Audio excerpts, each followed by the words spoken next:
भवशतायुषी प्रार्थयामहे भवशतायुषी ईश्वरः सदा त्वां च रक्षतु ईश्वरः सदा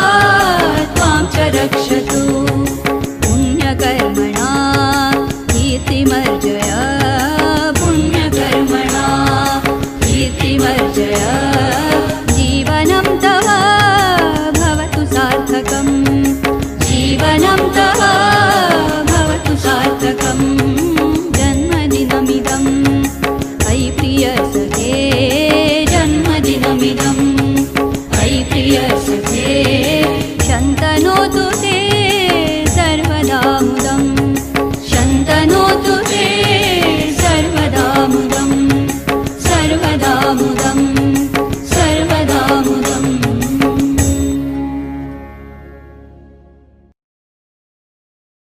संस्कृतस्य सेवनम् संस्कृतस्य सेवनम् संस्कृताय जीवनम् लोकहित समृद्धये भवतु तनु समर्पणम्।